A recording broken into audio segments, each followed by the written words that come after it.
அப்புறம் தமிழ்நாடு அணியா டெல்லி அணியா, தமிழ்நாடு அணியா டெல்லி அணியா புதுசாக கண்டுபிடிச்சிருக்காரு. டாக்டர் பட்டம் கொடுத்துடலாம் ஸ்டாலின். யோ எத்தனை தடவை தான் சொல்றது, தமிழ்நாட்டில் தேர்தல் நடக்குது திரு ஸ்டாலின் அவர்களே, தமிழ்நாட்டுக்கு வா.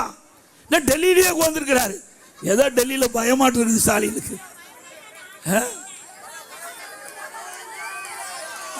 என்ன டெல்லி விட்டு தமிழ்நாட்டுக்கே வரமாட்டேங்கிறார் ஸ்டாலின் அவர்களே. தமிழ்நாட்டுக்கு வாங்க, தமிழ்நாட்டில் தான் தேர்தல் நடக்குது, அதுவும் சட்டமன்ற தேர்தல் நடக்குது. திராவிட முன்னேற்ற கழகம் என்ற மக்களோட ஆட்சி அகற்றப்பட வேண்டும் என்று மக்கள் முடிவு பண்ணிட்டாங்க.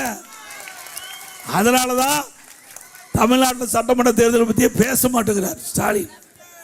அப்புறம் இந்த ஜனநாயக போரில் இன்றைக்கு அரசியல் விருப்பு வெறுப்பு அப்பாற்பட்டு திமுக ஓட்டு போடணுமா?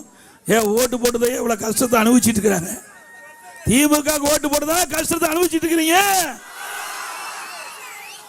வெறுப்போட இருக்கிறாங்க திரு ஸ்டாலின் அவர்களே, மக்கள் வெறுப்போட இருக்கிறாங்க. எப்போ தேர்தல் நாள் வரும், எப்போ அந்த பட்டனை அமுத்தி அமுத்தி உடையிற அளவுக்கு அமுத்துவதற்கு மக்கள் தயாராயிட்டாங்க. இன்றைக்கு ஸ்டாலின் இன்னொன்றையும் பேசுறார். திமுக தப்பி தவறி ஆட்சிக்கு வந்துடுது.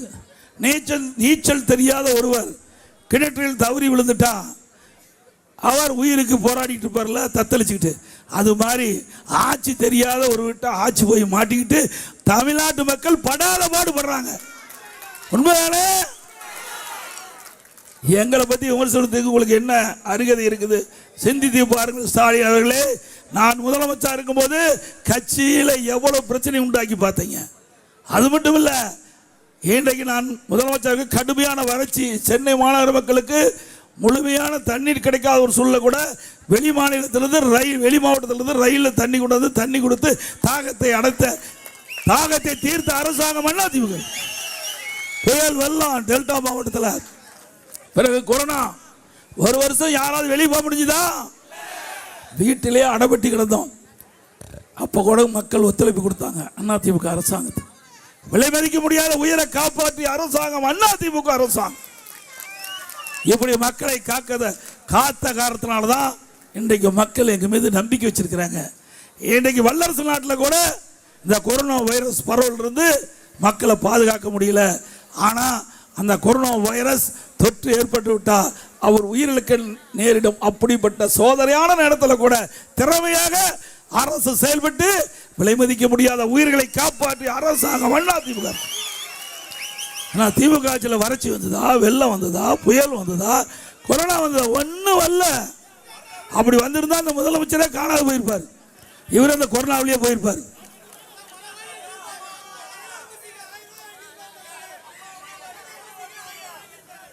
இன்னொன்னு சொல்றாரு, பச்சை பை பழனிசாமி. நான் பொய்யா என்ன வரைக்கும் பேசிட்டு இருக்கிறேன். அவருக்கு அப்படி தோன்றுறது, நான் என்ன செய்யறது? உண்மை பேசுனா அவருக்கு உரைக்குது, பதறாரு. ஸ்டாலின் அவர்களுக்கு உண்மை பேசிக்கிட்ட பொழுது பதறாரு. ஆக இன்றைக்கு இந்த ஆட்சியில் அப்புறம் பொல்லாத ஆட்சிக்கு பொள்ளாச்சியே சாட்சியா. அப்படிப்பட்ட ஒரு சம்பவம் நடந்த உடனே உடனடியாக அதிமுக அரசு சிபிஐ விசாரிக்க வேண்டும் என்று உத்தரவு போட்ட அரசு அதிமுக அரசாங்கம். அப்படி மடியில கனம் இல்லை, வழியில பயம் இல்லை, அப்படிப்பட்ட ஒரு நேர்மையான ஆட்சியை அதிமுக ஆட்சியில் நாங்கள் செஞ்சோம். உங்க ஆட்சி மாதிரி 2 ஆண்டு பச்சை குழந்தை கிருஷ்ணகிரியில கதற பாலியல் சீண்டலுக்கு உட்படுத்தப்பட்டு படுகொலை செய்யப்பட்டாங்களே, அப்பா அப்பாங்கிறைய அப்பா அப்பா என்ற அந்த குழந்தை கதறுகின்ற பொழுது உங்களுக்கு காது கேட்கலையா அப்பா ஸ்டாலின் அவர்களே? எவ்வளவு கொடுமை!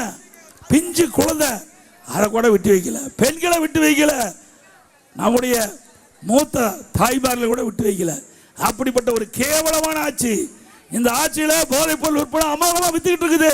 அதை கட்டுப்படுத்த தவறிய அரசாங்கம், கையிலாகாத அரசாங்கம், திறமையற்ற முதலமைச்சர், பொம்மை முதலமைச்சர் நாட்டை ஆண்டு கொண்டு இருக்கிற காரணத்தினால இவ்வளவு துன்பத்துக்கு மக்கள் ஆளாக இருக்கிறாங்க. அதையெல்லாம் கட்டுப்படுத்த துப்பு இல்லாத ஒரு முதலமைச்சர் என்னை பற்றி விமர்சனம் செய்வதற்கு அருகதை உண்டா?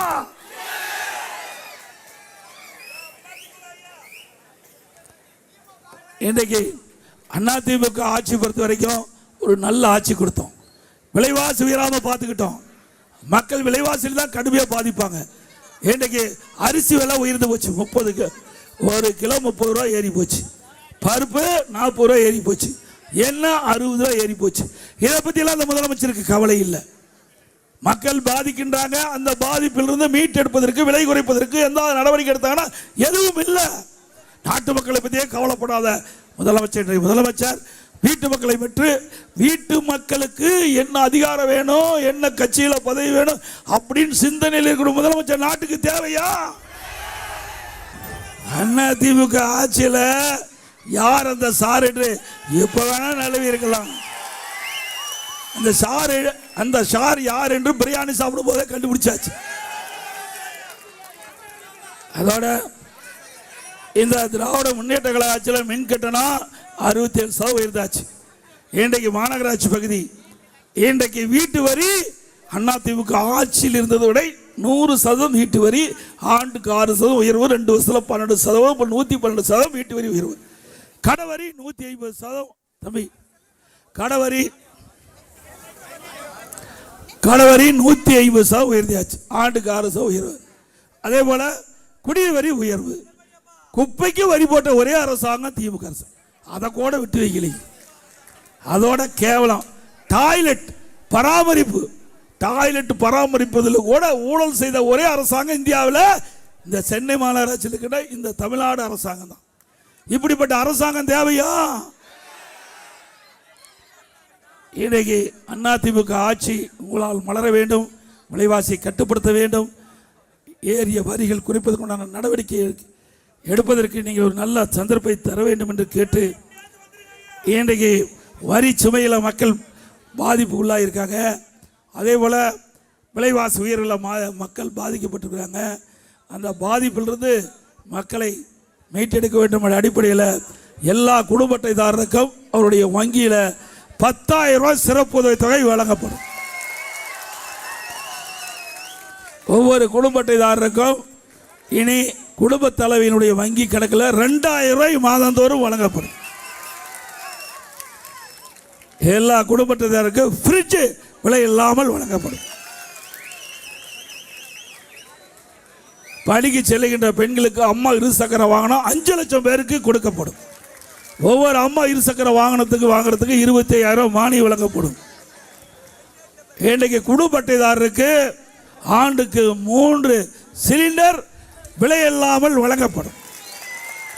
ஒவ்வொரு ஆண்டும் தைப்பொங்கல் என்று தைப்பொங்கல் தொகுப்பு கொடுத்துட்டு இருக்கோம். அதோட 1000 ரூபாய் வழங்கப்படும் குடும்ப அட்டைக்கு. அதோட நம்முடைய தாய்மார்கள் தீபாவளி என்று பண்டிகை என்று மகிழ்ச்சியாக கொண்டாட எல்லா பெண்களுக்கும் பட்டு புடவை வழங்கப்படும். இப்போ மகளிர் தான் நகர பேருந்தில் கட்டணம் இல்லாமல் பயணம் செய்கிறாங்க. இனி ஆண்களும் நகர பேருந்தில் கட்டணம் இல்லாமல் பயணம் செய்யலாம்.